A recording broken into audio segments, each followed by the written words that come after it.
जैसे प्रोबेबिलिटी है, पीएनसी है, ये आप इजी वाले बेसिक्स जो है वो याद करके जाना, क्योंकि बेसिक सवाल आएगा, आप 2 मिनट में।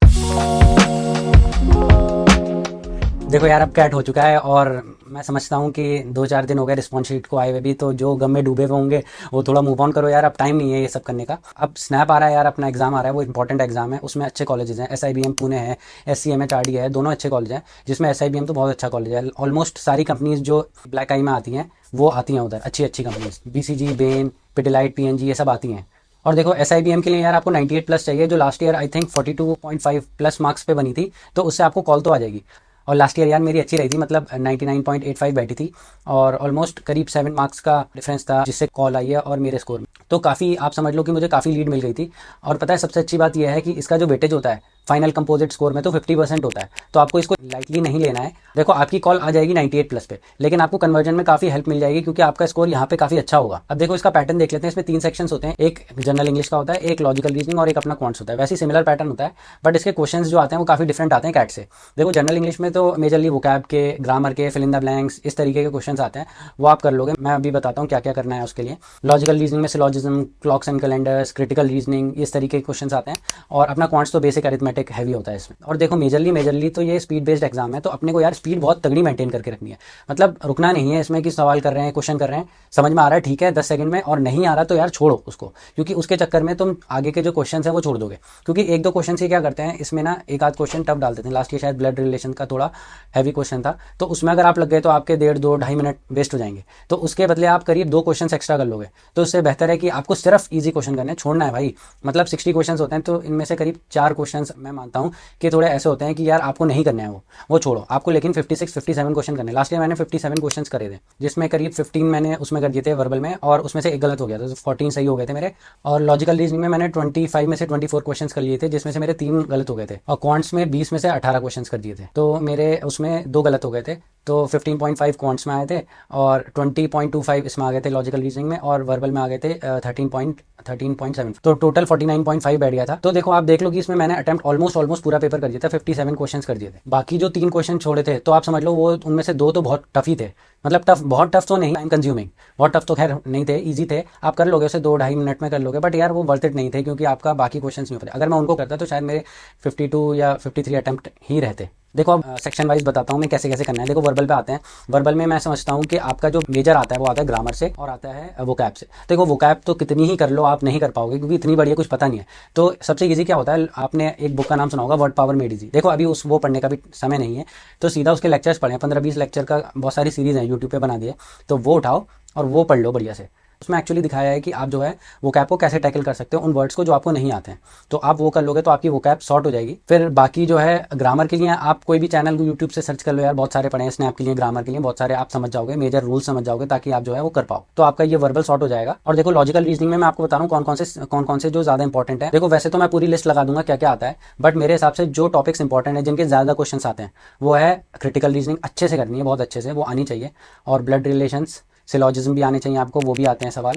और देखो क्लॉक्स एंड कैलेंडर्स। अब देखो ये जो क्वेश्चंस होते हैं इसमें आप कर तो लोगे, लेकिन इनकी ट्रिक्स देख लेना यूट्यूब पे कैसे निकालते हैं, क्योंकि यार ये टाइम खराब करेंगे। आप कर लोगे लेकिन टाइम खराब कर देंगे, उससे कोई फायदा नहीं है। इसलिए ईजी ट्रिक्स याद कर लो, कि यार जैसे याद कर लेते हैं ना, जैसे ABCD का, और वो आप याद कर लो 1 2 3 से कैसे मैप होते हैं, या तो ए, कभी कभी ऐसा होता है A को Z से रिप्लेस कर देते हैं, ऐसे उल्टा, मतलब मिरर सीरीज बना देते हैं, तो ये आप यूट्यूब पे देख लो, आपको मिल जाएगी। और इसमें कोडिंग डिकोडिंग भी आते हैं, डायरेक्शंस वाले भी आते हैं, कि डायरेक्शंस इधर नॉर्थ से चलेगा, ईस्ट चलेगा, इस तरीके से। वैसे कोडिंग डिकोडिंग वाले में मुझे लगता है कि कभी कभी टाइम वेस्ट हो जाता है, लेकिन अगर आप जल्दी कर सकते हो तो अच्छी बात है। और देखो सीरीज वाले भी आते हैं, कि आप कौन सी, मतलब वो होता है ना 1 3 9 ऐसे करके जो सीरीज होती है, वो सारी सीरीज वाले भी आते हैं, तो वो भी देख लेना।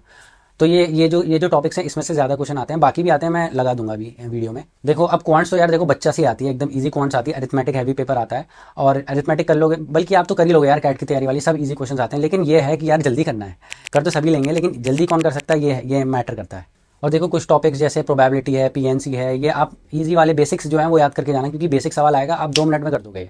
प्रोबेबिलिटी वाला और PNC तो बहुत ईजी कर दोगे, बहुत बेसिक होता है, मुश्किल से 30 सेकंड्स में हो जाएगा, आपको क्लिक कर जाएगा तो हो जाएगा, तो बेसिक तो करके ही जाने हैं।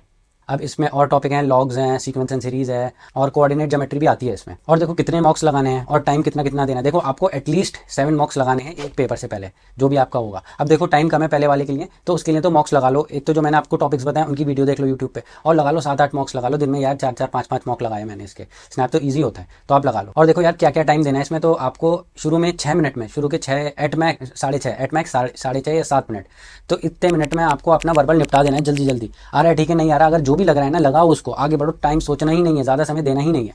7 मिनट में वर्बल निपटाओ, बाकी मुझे लगता है 28 अगले 28 मिनट में आप लॉजिकल रीजनिंग निपटाओ, तो आपके पास करीब लास्ट में 25 मिनट्स बचेंगे। जब आपका 25 दिखने लगे टाइम, तो भाई सब छोड़ के क्वांट्स कर लो। मैंने काफ़ी मॉक्स दिए हैं, तो मुझे लगा है कि ये ऑप्टिमम टाइम होता है आपका मेजर 55 प्लस अटेम्प्ट करने का, आप इतने में कर दोगे। ये मैंने किया था, इवन लास्ट ईयर मैं बताता हूँ, मैंने ये टॉपिक्स देख लिए थे और मैंने मॉक्स लगा लिए थे। एक दिन पहले करीब 4 मॉक्स लगाए थे। इवन एक ही स्लॉट बुक किया था, मुझे लगता था, मैं इतना इंटरेस्टेड नहीं था स्नैप के लिए कि ब्लैक आई जाना था, तो फिर मैंने ऐसे ही दे दिया था स्नैप। बट मैंने एक ही स्लॉट बुक किया था, स्लॉट 2 था, और लकीली यार वो स्लॉट सबसे इजी आ गया था। तो इवन मैंने नोएडा में दिया था, सेक्टर 62, शायद सबका वहीं पड़ता है, तो मेरे साथ में 1-2 बैठे थे, तो मुझे इतना पता था यार 99 तो आ ही जाएगी इसमें। तो बात कर रहे थे, पूछ रहे थे, वो काफ़ी नर्वस थे, ग्रेजुएशन में थे, मैं फाइनल ईयर में जो होते हैं।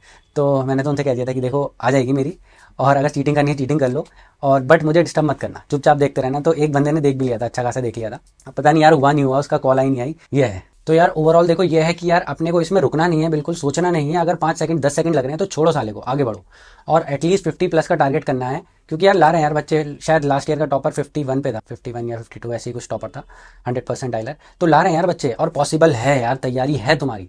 तुम क्यों सोच रहे हो तैयारी नहीं? तैयारी है, बहुत अच्छी तैयारी है, करना है यार। स्नैप जाना ही है, SIBM जाना ही है, टेंशन मत लो, कुछ और मत सोचो, बस सीधा कैट होना था, हो गया यार, छोड़ो साले को। और अब जो है सीधा चुपचाप से स्नैप के मॉक्स दो, तैयारी करो, सारे जो टॉपिक्स मैंने दिए हैं वो देखो, और मॉक्स लगाओ फुल, जितने लेना है उतने मॉक्स लगाओ। करीब 8 मॉक्स तो देने ही है, एक स्लॉट से पहले 8 मॉक्स देने ही है। जो जिनके 3 स्लॉट है अच्छी बात है, और कुछ बच्चों ने जिन्होंने भी जो भी स्लॉट लिए, लेकिन 8 मॉक्स तो मिनिमम लगाने। और अगर एक ही स्लॉट है तो यार 10-12 मॉक लगा के जाओ तुम।